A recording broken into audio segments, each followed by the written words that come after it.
और मैं हूँ आपकी होस्ट फरियाल अंजुम।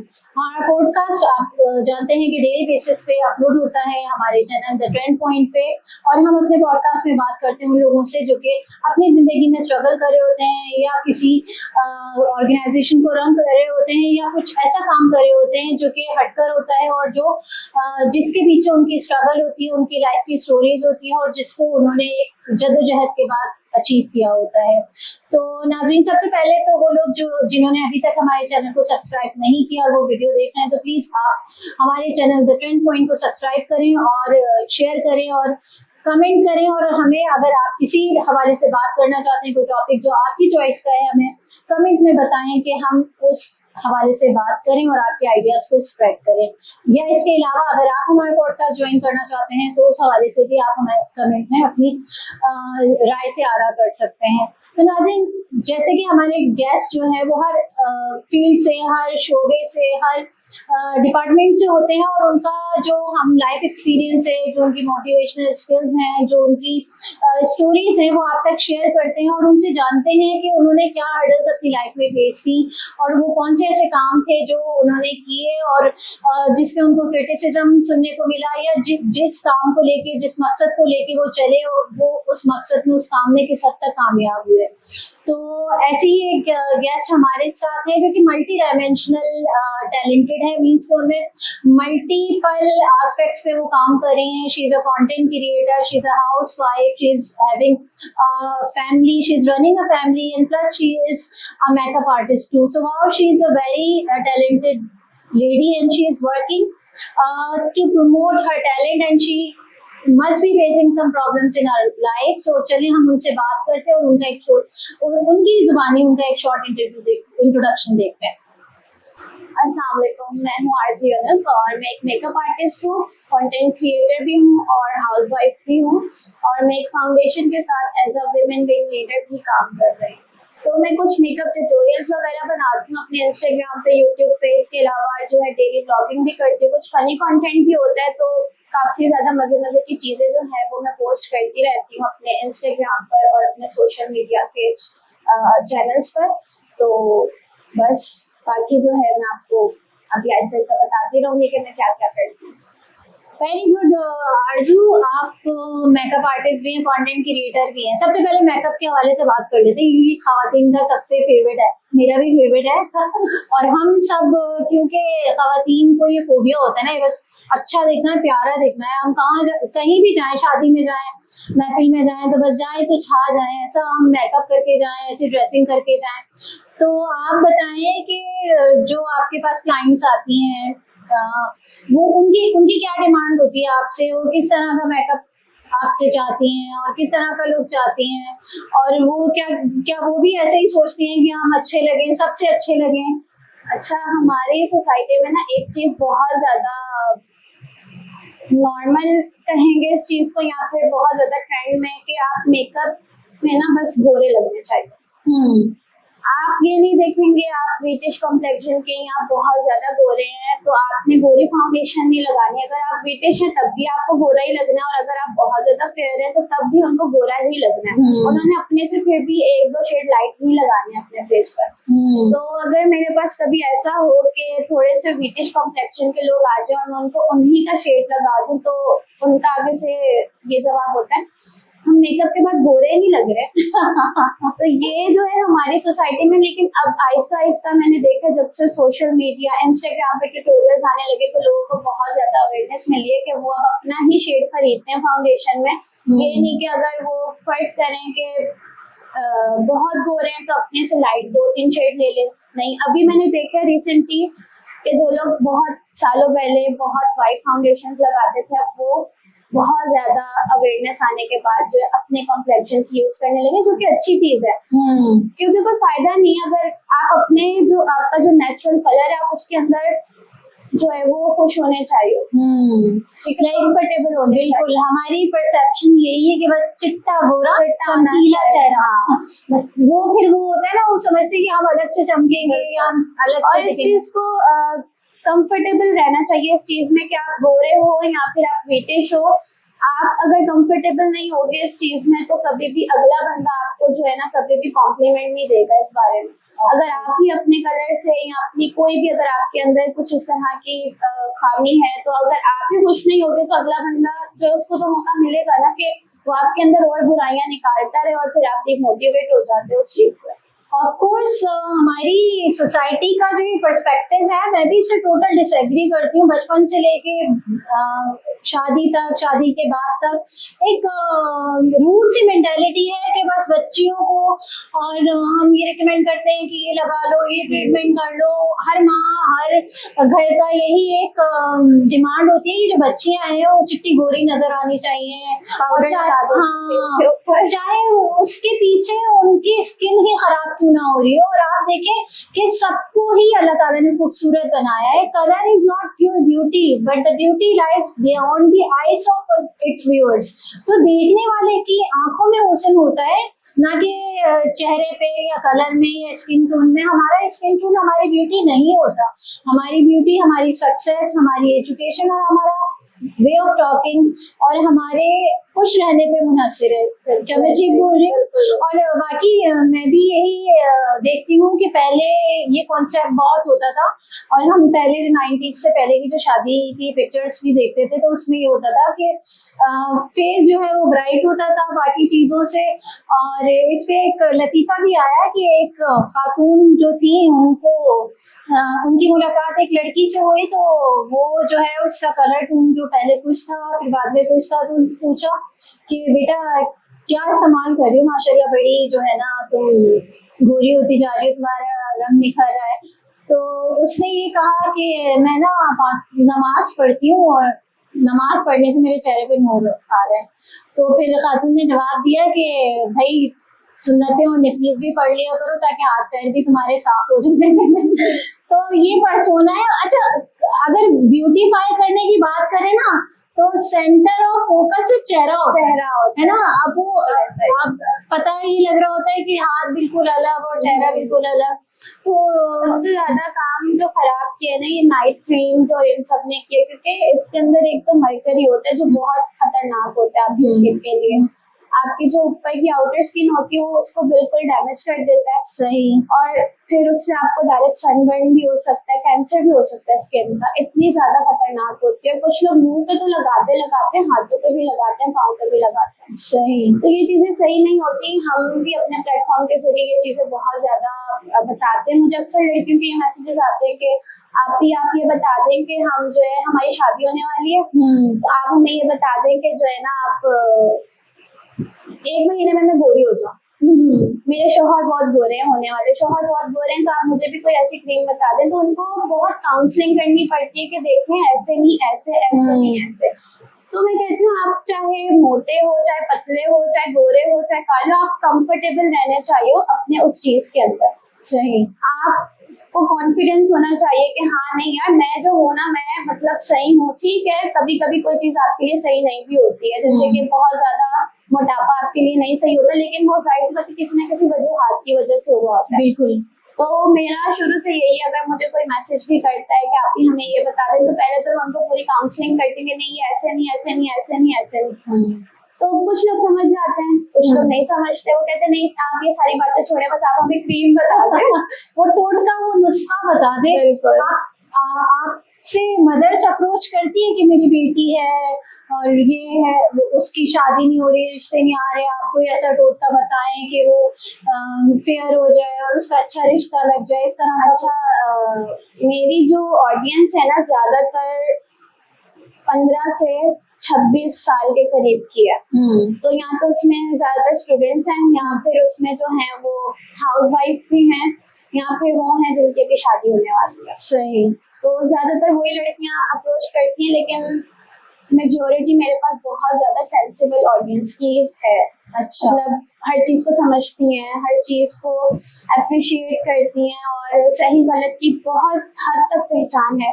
और कहीं ना कहीं मुझे ऐसा लगता है कि सोशल मीडिया का इसमें काफी ज्यादा हाथ भी है, क्योंकि हम कहते हैं कि नहीं ये चीज गलत है या फिर इसने सोशल मीडिया ने बिगाड़ दिया, लेकिन बहुत सारी चीजों में उन्होंने हमारी आवाम को अवेयरनेस भी दिएगा। अब ये हम पे डिपेंड करता है हम उसको नेगेटिव में वे में यूज करते हैं या फिर पॉजिटिव वे में यूज करते हैं। बिल्कुल, कोई भी इंफॉर्मेशन, कोई भी प्लेटफॉर्म जो है उसका यूज और अप्रोप्रिएट यूज आपके अपने हाथ पे होता है। अगर आप सोशल मीडिया को बुरा कह रहे हैं तो क्यों कह रहे हैं भाई, आप खुद, आपकी वो उंगलियां हैं, आपकी वो स्क्रॉलिंग है और वो आपका दिमाग है जो आपको वहां तक लेके जा रहा है कि जो चीज बुरी है, फिर आप कहते हैं सोशल मीडिया बुरा है। वो आप तक नहीं पहुंच रहा, आप उस तक अप्रोच कर रहे हैं।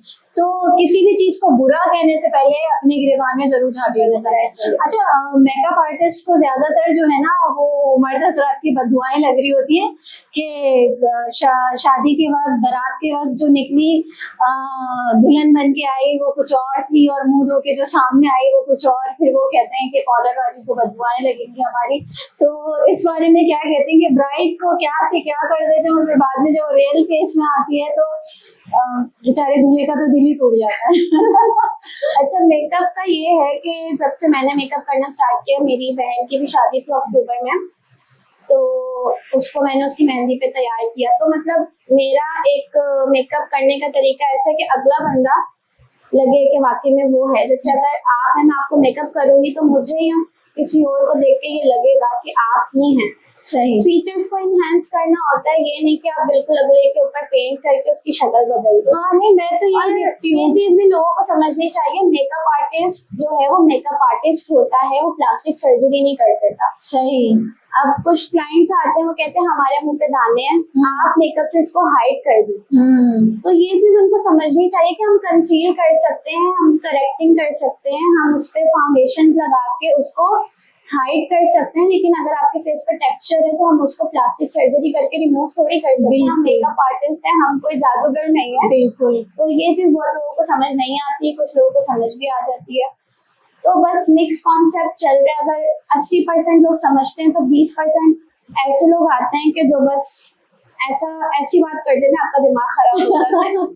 अच्छा, कोई खातून आपसे कोई ऐसा एक्सपीरियंस रहा कि आई खातून आपने तैयार कर दिया, तैयार होके वो अच्छी तो लग रही है लेकिन बाद में उन्होंने स्टेटमेंट चेंज कर दिया, मुझे अच्छा नहीं लग रहा, मैं आपको पे नहीं करूंगी, आपने क्या से क्या कर दिया, इस तरह की जो ट्रिक्स ऐसी कोई किसी ने किया कि मैंने तो ऐसा नहीं बोला था, हालांकि वो सेटिस्फाई होती है लेकिन बस वो ऐसा हुआ है मेरे साथ। और एक बात बताऊं, ज्यादातर जो आपके जानने वाले होते हैं ना वो ही आपके साथ मसले करते हैं। अननोन पर्सन कभी भी आपको तंग नहीं करता, वो हमेशा अप्रिशिएट करता है आपको।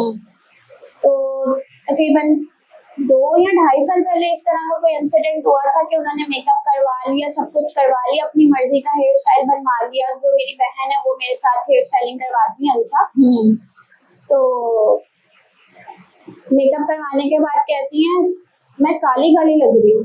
मैंने कहा बिल्कुल ठीक लग रही है, आपको लाइटिंग की वजह से लग रहा होगा, आप जाएं तो आप घर जाएंगे आपको बिल्कुल ठीक लगेगा। नहीं थोड़ी तो है ना वो थी, तो उन्होंने कहा चिट्टा होना चाहिए था थोड़ा मेरा फेस। मैंने कहा आंटी आप अपने घर जाएं या हॉल जाएंगी, हॉल की लाइटिंग से आपको बिल्कुल ठीक लगेगा। सही। नहीं बेटा तुम मेरे फेस पे फाउंडेशन चेंज करो। खैर मैंने कर दी, तारीफ तो उनकी हुई मेकअप की। अब जब सेकेंड थर्ड डे जो उनका जो भी फंक्शन था तो मैं भी उसमें इनवाइटेड थी। अब जब मैं तैयार होकर गई तो कहती ऐसा मेकअप तो तुमने किया नहीं था जैसा तुमने अपने मुंह पे किया हुआ है। Oh my God. मैं अब उनकी शक्ल देखूं और मैं अब अपने आप को देखूं और मैं अपनी बहन को देखूं। अब वो मुझे मेरी बहन देख रही है, कह रही है कि उनको कहना था ऐसी शक्ल भी होनी चाहिए फिर ऐसे मेकअप के लिए। जाहिर सी बात है हर एज ग्रुप में आप डिफरेंट लगते हैं। बिल्कुल। अब आप जो है 30 प्लस में, बिल्कुल 30 प्लस में कहें कि आपको 16s वाला लुक चाहिए, तो पता नहीं क्यों लोग ऐसा सोचते हैं। मैं कहती हूँ हर एज की अपनी ब्यूटी होती है और you should enjoy it and accept it, because you should own yourself. जो लोग खुद को ओन नहीं करते ना, वो इस तरह का परसेप्शन रखते हैं कि बस ऐसा था ऐसा कर देना, मुझे ऐसा दिखना था, मुझे वैसा दिखना था। तो देखिए, आप सबसे खूबसूरत जब ही दिखते हैं जब आप खुद में होते हैं। आप किसी की कॉपी करेंगे तो आप ना वो लग सकेंगे जो वो है, ना वो लग सकेंगे जो आप हैं। तो be yourself and keep yourself in a line that the way Allah has created you, तो आप उसमें बहुत खूबसूरत लगेंगे। माशाल्लाह, आपने बताया आपकी फैमिली जो है वो मेडिकल से बिलोंग करती है, लाइक आपकी मदर डॉक्टर हैं, तो मतलब मेकअप आर्टिस्ट, डॉक्टर, एक मतलब एक समझने की बहुत आसमान जमीन तजाद है, हाँ बहुत तजाद है दोनों फील्ड्स में। अच्छा, अगर बचपन से बात की जाए तो नॉर्मली हमारी सोसाइटी में यही होता है कि अच्छा हम ये हैं तो हमारे बच्चे भी ये बनेंगे, लेकिन हमारे घर में ऐसा शुरू से नहीं है। सही। जब मेरे पापा जिंदा थे तो उनको 5.5 साल हो गए उनके इंतकाल को। तो जब भी उनका शुरू से ये था कि जो तुम लोग बनना चाहते हो तुम लोग बनो, बहन भाई हम सबका यही था। छोटे बहन भाई काफी छोटे हैं, मैं और मेरा भाई जो है मुझसे जो छोटा भाई है, तो हम थोड़े होश में थे जब पापा का इंतकाल हुआ। तो जब वो हयात थे तब भी उनका यही होता था कि तुम लोग को जो करना है करो, लेकिन मैं ये चाहता हूँ कि मेरे घर में से एक बच्चा जो है वो डॉक्टर जरूर बने। तो मैं बड़ी थी तो मेरे ऊपर चलता था कि तुम मेडिकल कर लो, और मैं पढ़ाई में अच्छी थी तो मैंने इंटर में एडमिशन भी मेडिकल में लिया और मैट्रिक भी मैंने मेडिकल में किया। लेकिन हुआ ये कि मेरी शादी हो गई तो मुझे फिर बीच में छोड़ना पड़ा, क्योंकि मेरे ससुराल की तरफ से ये था कि हम जॉब नहीं करवाएंगे। तो फिर मेरे पापा ने कहा कि किसी की सीट जाया करने वाली बात है। बिल्कुल। तो डिग्री लेके घर बिल्कुल डिग्री, पर फिर मैं कंटिन्यू इसलिए भी नहीं कर पाई थी क्योंकि मेरी शादी इंटर के एग्जाम्स हुए थे कि मेरी शादी हो गई थी। सही। तो ये था, तो फिर उसके बाद मैंने पढ़ाई अभी इस साल कंटिन्यू की थी, बट दोबारा मैंने मेडिकल में एडमिशन लिया था MBBS करने के लिए। अच्छा। बट अभी मैंने फिर से उसको फ्रीज करवा दिया क्योंकि अभी मैं कंटिन्यू नहीं कर पा रही थी। सही। तो बस इसीलिए, लेकिन ये है कि कभी भी फैमिली की तरफ से प्रेशर नहीं था। मेरे हस्बैंड बहुत ज्यादा सपोर्टिव है, सबसे ज्यादा मुझे सपोर्ट मेरी अपनी बहन भाई सबसे ज्यादा मम्मा की तरफ से सपोर्ट है। और जब पापा थे तो उनकी तरफ से भी ठीक लगे रहते थे। अब तो मेरी बेटी हुई तो उन्होंने कहा कि अब एडमिशन ले लो, अब ले लो, तुम एडमिशन ले लो, कुछ नहीं तो फिर जो मेरा फर्स्ट चैनल जो मैंने आपको ऑफ कैमरा बताया था कि डिमोनेटाइज हो गया था और फिर डिसेबल हो गया था, जो कि मोनेटाइज था, तो उसकी फर्स्ट जो वीडियो थी वो मेरे पापा ने शूट करवाई थी मेरे साथ। सही। तो बहुत सारे लोगों को ये बात नहीं पता, क्योंकि जब आप इस फील्ड में आते हो, कंटेंट क्रिएटर बनते हो या फिर आप अपने आप को दिखाने लगते हो सोशल मीडिया पे, तो लोगों को होता है कि बस इनको बस बैश करो, खानदान वाले खास तौर पे। बिल्कुल। तो मुझे काफी लोगों ने, क्योंकि काफी लोगों को उनके इंतकाल के बाद पता चला कि हम वीडियोस वगैरह बनाते, लेकिन बहुत सारे लोगों को ये नहीं पता कि वो जो फर्स्ट मेरा चैनल और फर्स्ट वीडियो थी वो उन्होंने मेरे साथ बनवाई थी। मतलब उनकी तरफ से मुझे एक इजाजत मिली थी कि तुम ये काम कर सकती हो। सही।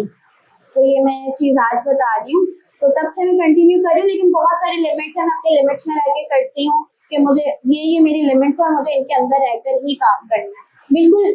फैमिली की तरफ से ब्लेम गेम आ जाता है कि देखो अब इनके अब्बू नहीं है तो इनको पढ़ लग गए, अब ये कुछ भी करेंगे, ये सब मैंने सुना है। हाँ, अब देखो पहले तो बड़ी अच्छी रहती थी। हालांकि देखिए होता यही कि हमारी फैमिली, खासतौर पे हमारे वालिदैन जो है वो हमें हर अच्छे काम में सपोर्ट करते हैं और उनको ज्यादा पता होता है कि हमारा टैलेंट किस तरफ जो है वो ज्यादा ग्रो करेगा।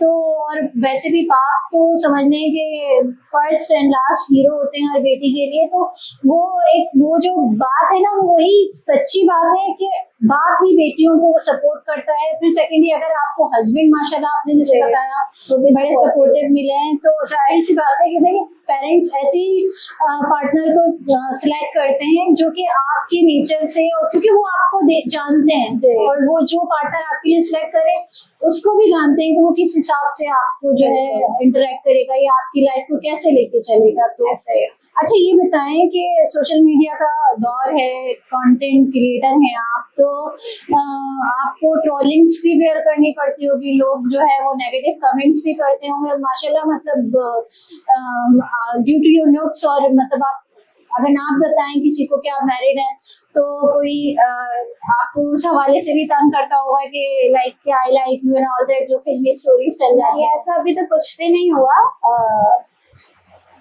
मेरे तकरीबन 4-5 साल की जर्नी में ऐसा कभी भी कुछ नहीं हुआ। ट्रोलिंग भी मैंने अभी तक नहीं देखी है। मेरी बहन कहती है जिस दिन तुम्हें किसी ने ट्रोल करना शुरू कर दिया उस दिन तुम समझना तुम बहुत फेमस हो गई हो। पता है थोड़ी बहुत चलती रहती है, जैसा कि हमारी जो अवाम है उसकी थोड़ी आदत है, उसको कोई चीज पसंद नहीं आती और क्रिटिसिज्म बर्दाश्त करना पड़ता है अगर आप पब्लिक प्रोफाइल हो तो। सही। ठीक है, क्रिटिसाइज करते हैं लोग, आपको बर्दाश्त करना पड़ता है। अब ये आप पे डिपेंड करता है आप उसको पॉजिटिव वे में लेते हो या नेगेटिव वे में लेते हो। सही। तो ये तो आपको हर फील्ड में क्रिटिसिज्म बर्दाश्त करना पड़ता है, पॉजिटिव लो नेगेटिव लो, ये आपके अपने ऊपर है कि आप किस तरह से जो उसको लेते हो। तो अभी जो आप कंटेंट क्रिएट करती हैं, जैसे आपने पहले बताया कि आपके फादर आपको हेल्प आउट करते थे, तो अब आपकी असिस्टेंट कौन करता है? मेरे जो जैसे ब्रांड शूट्स होते हैं तो उसमें अक्सर ही होता है कि मैं फोटोग्राफर वगैरह हायर कर लेती हूँ, लेकिन नॉर्मली मेरी बहन करती है हेल्प जो घर में शूट होते हैं। अच्छा। ट्यूटोरियल्स हो गए या फिर कोई ब्रांड का शूट करना है या फिर क्लोथिंग ब्रांड्स के अक्सर मुझे पीआरस वगैरह आते हैं, तो उनका ये होता है कि वो कर देती हैं। लेकिन अगर ब्रांड को चाहिए बहुत ज्यादा हाई क्वालिटी का कंटेंट, जैसे कि कैमरा से शूट हुआ हुआ होना चाहिए, तो फिर मुझे बाहर से किसी को बुलाना पड़ता है।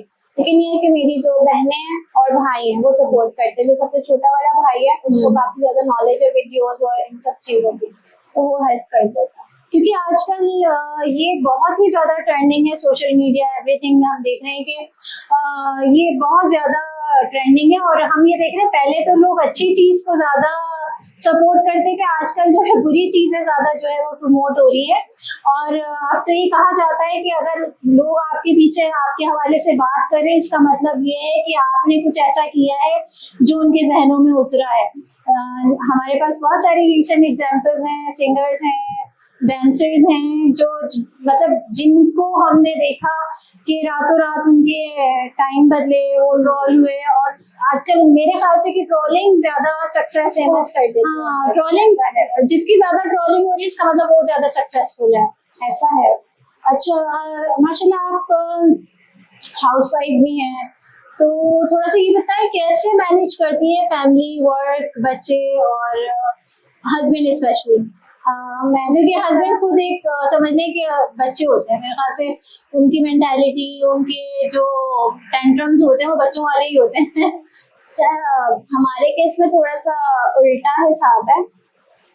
मैंने ज्यादातर यही सुना लोगों से कि हस्बैंड बहुत ज्यादा पिकी होते हैं और इस तरह का मतलब होता है कि टेंट्रम्स शो करवाते हैं ये वो। तो हमारे मामले में ऐसा कुछ भी नहीं है, चीजें टाइम पे पूरी हो जाती हैं। सही। तो अल्हम्दुलिल्लाह फिर कुछ ऐसा होता नहीं है। सुबह में बेटी मेरी जो है वो स्कूल जाती है, बेटे हैं वो भी छोटे हैं, जब वो स्कूल से वापस आ जाती हैं खाना वगैरह खा के उनको खिला के, तो मैं अपनी वीडियोस वगैरह शूट कर लेती हूँ। जैसे दिन में मेरे पास दोपहर में भी टाइम होता है, इवनिंग में भी टाइम होता है, खाना वगैरह मैं बना लेती हूँ जल्दी जी। तो इस वजह से। और 9-10 बजे तक हस्बैंड भी आ जाते हैं, फिर मेरे ससुर मेरे साथ ही होते हैं, तो अभी भी होते हैं घर पे। तो मतलब मैं उनके आने से पहले सबके काम अपने खत्म कर लेती हूँ ताकि मेरे काम हुए में हो, फिर मैं अपना जो भी घर का काम है उसको जो है वो करूँ। क्योंकि शाम में अक्सर वीडियो शूट करती हूँ, कभी दिन में शूट कर लेती हूँ, और कभी ऐसा भी होता है कि मैं अपनी अम्मी की तरफ जाके वीडियो शूट करती हूँ क्योंकि मुझे वहाँ पे हेल्प मिल जाती है। बिल्कुल, वो कहते हैं कि सिबलिंग्स, और वैसे तो लड़ाई फड्डे अपनी जगह, लेग पुलिंग अपनी जगह, लेकिन जो हमें बेसिक सपोर्ट मिलती है ना वो हमारे बहन भाई ही होते हैं, जो हमें जो है हर कदम पे सपोर्ट कर रहे होते हैं। हम भले एक्नॉलेज ना करें लेकिन उनका बड़ा हाथ होता है, डिफरेंट आइडियाज भी देते हैं फिर वो लोग, और आप ऐसे नहीं, आप ऐसे कर लो, इस तरह से। मैं अपने भाई की बात करूँ ना, वो मुझसे छोटा है और उसके सामने कोई मेरा शूट जाता है, कोई कवरेज जाती है, तो उसने सबसे पहले क्रिटिसाइज करना होता है। सबसे पहले बुराई करनी होती है, ऐसा लग रहा है, वैसा लग रहा है, ऐसा मुंह हो गया, वैसा मुंह हो गया। भाई कभी तारीफ नहीं करते, क्यों कभी तारीफ नहीं करते। इवन मेरे हस्बैंड को भी बोलेंगे पता नहीं क्या है आपकी बीवी इस तरह से कर देती है, आप उसको कुछ बोलते क्यों नहीं? मतलब वो उल्टा वो कहते हैं ना भड़काने वाले जो होता है, वो है कि भाई अच्छा नहीं, बिल्कुल अच्छी नहीं लग रही हो, ये तो बिल्कुल मत लगाना। या कहीं से अगर मैं कहीं से तैयार होकर आ जाऊँ, वैसे तो नॉर्मली मैं होती नहीं हूँ, बहन की शादी पे मैं बाहर से तैयार होकर आती, तो कह रहे इससे अच्छा तो तुम खुद तैयार हो जाती, बाहर इतने पैसे दिए, बिल्कुल अच्छी नहीं लग रही, चुड़ैल लग रही हो। मैंने कहा ये भी ठीक है। वो कहते हैं ना भाइयों की बहनें चुड़ैल की होती है, वो कभी सेटिस्फाई नहीं होते। पहले तो आपको 10 जस्टिफिकेशन देते हैं, ऐसा क्यों कर रही हो, क्या करना है, नहीं कर पाओगी। लेकिन फिर जब हम वो देखते हैं ना, मैं ये चीज बड़ा फील करती हूँ कि जब भी वो किसी ऐसी टेंगल्ड सिचुएशन में हमें देखते हैं ना कि जहाँ हम स्टक हो रहे हैं, तो उनकी हिडन सपोर्ट होती है और वो चाहते नहीं है, वो एक्सप्रेस भी नहीं करते, लेकिन उनकी जो सपोर्ट और उनका जो प्यार होता है वो लाजवाब होता है और वो बयान नहीं किया जा सकता बिल्कुल है ना। ऐसा ही उनका प्यार वो जो है ना नोक-झोंक में ही वो हाँ। दिखाते हैं। बिल्कुल ऐसे ही ऐसा ही है। अच्छा, this was so nice to talk to you और बहुत सारे एस्पेक्ट्स पे हमने बात की। हमारे पॉडकास्ट का एक सेगमेंट है जिसमें हम गेम खेलते हैं, तो वो सेगमेंट जो है हमारा 20 सेकंड्स का होता है और उसमें हम क्या करते हैं कि कोई भी एक्टिविटी अपने गेस्ट के साथ करते हैं।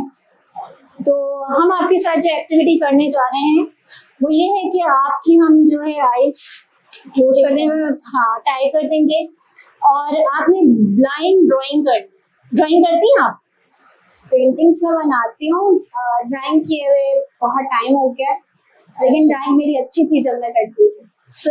तो सही है, क्योंकि मैं ये समझती हूँ जो क्रिएटर होता है ना वो बहुत बड़ा आर्टिस्ट होता है उसके दिमाग में आइडियाज की कहते हैं कि भरपूर अफजाइश हो रही होती है। तो अब मैं देखती हूँ कि आरजू कितनी अच्छी आर्टिस्ट है और वो बगैर देखे कितना अच्छा ड्रॉ करती है।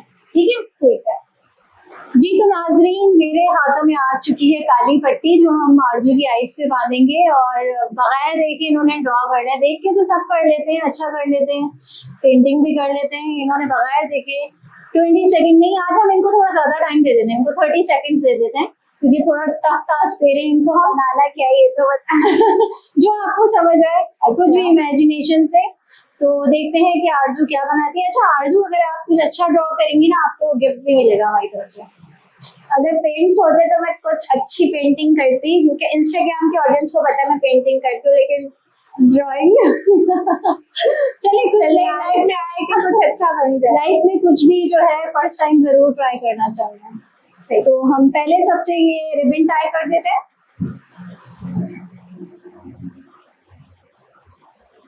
आप मुझे बता दीजिएगा ज्यादा टाइट ना हो। ठीक है,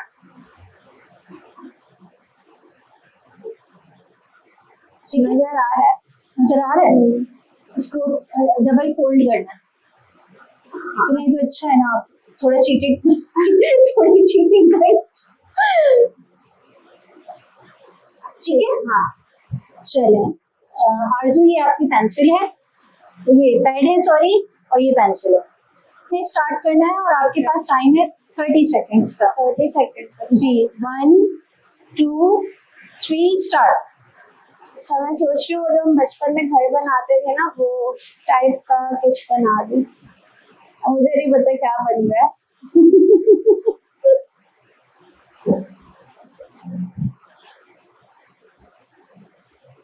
नाज़रीन देखिए, आरजू जो है वो बगैर देखे बहुत अच्छा सा घर ड्रॉ कर रही है।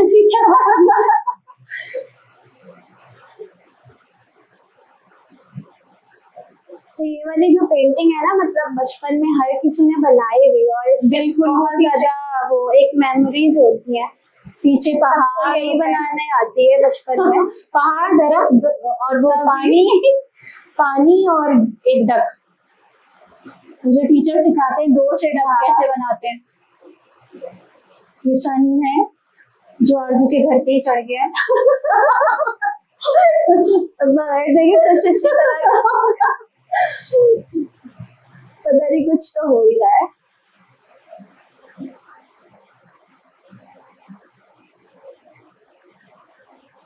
हमने खजूर का दरख्त नहीं बनाया अभी वो बनाते हो। अरे वाह, गाड़ी तो बड़ी प्यारी बना रही है आप। आई होप लैंड क्रूजर बना दिया। देखिए हमारी लैंड क्रूजर बन गई है और ये पहाड़ों पे नारियल के दरख्त भी आ रहे हैं। वही बगैर देखे देखे इसी तरह से होता है कुछ ना कुछ। खजूर भी समझ सकते हैं हम, अब खजूर भी समझ सकते हैं। सही हाँ, ये कहीं सऊदी वूदिया का सीन है। हाँ ठीक है, ऐसा ही है बस। और बस कौवे नहीं उड़ाया आपने। कौवे रह गए, कौवे रह गए। अब पता नहीं सूरज पे जाते हैं कौवे यहाँ पर, सूरज के ऊपर। सूरज आपके घर पर और कौवे सूरज पे। 30 सेकेंड में कुछ रह गया नहीं, ज्यादा ही टाइम हो गया। बस ये कि हमारी डक रह गई है। डक आप बना देंगी तो पता हमारी नहीं पेंटिंग कैसे कंप्लीट हो जाएगी। डक का जो पेट है वो उसके मुंह से ही निकल रहा है। So finally the time is up और गाड़ी जो है हमारी वो पानी में डूब चुकी है in the end। हटा दो। जी जी हटाइए और खुद अपनी पेंटिंग देखिए आपने। Not too bad, I like it, I really like it। फिर भी अच्छी है। देखिए हमारे व्यूअर्स को दिखें, ये देखिए बहुत खूबसूरत सी इन्होंने टूटा फूटा घर जिसपे सूरज आके गिर गया है और डक के पैर टूट गए हैं, उनका मुंह जो है वो उनके पेट से लग गया है और हमारी जो कार है वो पानी में डूब चुकी है। बेचारा दरख्त तो ऐसा लग रहा है कि वो असल में मुझे लग रहा है तूफान, पता है सब तूफान में ही है। देखिए हाँ। गाड़ी भी डूब गई, सूरज भी गिर गया, परिंदे भी सारे सूरज तूफान में सब कुछ बह गया, सैलाब आ गया। सो सबसे पहले तो आरजू आपके लिए क्लैपिंग, आपने बड़ी तूफानी ड्राइंग किया। कराची में सैलाब आ रहे थे इस वजह से। लेकिन कराची में पहाड़ कहाँ से आ गए? अच्छा मंगो पीर साइड। हाँ मसूरी उस तरफ चले गए हम। और ये जो तूफान है इसमें देखिए हमारी जो कार थी वो भी डूब गई, दरख्त उड़ गया, सूरज गिर गया। तो not bad, we like it and it was for the activity and you did it so good, for that you deserve a gift। हम हमारी जो गेस्ट है इनको एक गिफ्ट देना चाहेंगे, इतनी अच्छी इतनी खूबसूरत सी ड्राइंग बनाने के लिए। Thank you so much for coming। This is a gift from the having me the Trend Point की टीम की तरफ से। Thank you. आरजू अब मैं चाहूंगी कि हमारे जो लिसनर्स हैं, जो व्यूअर्स हैं और जो हमारे सब्सक्राइबर हैं उनके लिए कोई मैसेज आप दें हमारे प्रोग्राम के हवाले से और कुछ आप अपने हवाले से जो भी मैसेज देना चाहें। बस मैसेज में यही देना चाहूंगी, जो भी आप अपना काम करना चाहते हो, जो भी आपके ड्रीम्स है उसको पूरा करो, क्योंकि जो आपके ख्वाब है वो आहिस्ता आहिस्ता ही पूरे होते हैं। अगर आप चाहो कि हमने रात में ख्वाब देखा और सुबह उठ के वो पूरा हो जाए, ऐसा होता नहीं। हर चीज जो है वो टाइम टेकिंग होती है। और बस ये है कि और जो शादीशुदा हैं उनको मैं यही कहूंगी कि अपनी जो बीवियां हैं उनको सपोर्ट करें और जो बीवियां हैं वो हस्बैंड को सपोर्ट करें। इसी तरह से साइकिल चलती है कि एक बंदा दूसरे को सपोर्ट करे, दूसरा जो है वो पहले बंदे को। ठीक है, और बस और मैं क्या कहूँ, मुझे अभी कुछ समझ नहीं आ रही। थोड़ा सा ट्रेंड पॉइंट के हवाले से भी उसको। अच्छा, ट्रेंड पॉइंट जो है जहाँ पे आज हमारा ये पॉडकास्ट हुआ तो मुझे काफी ज्यादा मजा आया। टीम काफी ज्यादा जो है वो अच्छी है और बिल्कुल भी नहीं लग रहा कि मैं इनसे पहली बार मिली हूँ फरियाल से, तो मुझे बहुत मजा आया, कंफर्टेबल फील हुआ। और हमारे व्यूअर्स के लिए सब्सक्रिप्शन मैसेज, आप अगर आपको ये पॉडकास्ट पसंद आया हो तो प्लीज सब्सक्राइब कर दीजिएगा और बेल आइकन को भी दबा दीजिएगा और लाइक भी कर दीजिएगा। Thank you. So guys, this was all for the podcast Talking Trend and we had a very great guest जो कि बहुत मल्टी टैलेंटेड हैं, बहुत प्यारी हैं माशाल्लाह। इनके साथ बात करके, इनके ख्यालात जान के बहुत अच्छा लगा, इनकी ड्राइंग देख के तो बहुत ही अच्छा लगा। शायद रात को सो भी ना पाऊँ, लेकिन इनकी ओवरऑल हम देखें इनका काम और सब एक साउंड एज में ये इतनी सारी चीजें कर रही हैं, family work, social media, everything she is managing it's a tough job and we wish her best of luck for her future and family life. आपसे गुजारिश है आपने हमारे चैनल को सब्सक्राइब करें। आज तक मैंने प्यार से बोला, आज उससे भी बोलूं, चैनल को सब्सक्राइब करें। चैनल का नाम है द ट्रेंड पॉइंट, मेरा पॉडकास्ट टॉकिंग ट्रेंड। वीडियोस को शेयर करें, कमेंट करें, लाइक करें, बेल आइकन को प्रेस करें ताकि हमारा, वैसे तो हम रोज ही अपलोडिंग करते हैं लेकिन आप कोई हमारा अपडेट मिस ना करें, तो बेल आइकन को प्रेस करें और कमेंट में जरूर बताएं कि आप सुनना चाहते हैं, क्या जानना चाहते हैं, कौन से गेस्ट हैं जिनसे आप मिलना चाहते हैं। प्लस आप खुद अगर पार्ट बनना चाहते हैं हमारे पॉडकास्ट का तो आप उसके लिए भी हमसे अप्रोच कर सकते हैं। तो आप all, this is all about you and all about your likes. So please subscribe our channel The Trend Point. See you, take care, अल्लाह हाफिज। मिलते हैं अगले पॉडकास्ट में एक नए टॉपिक के साथ।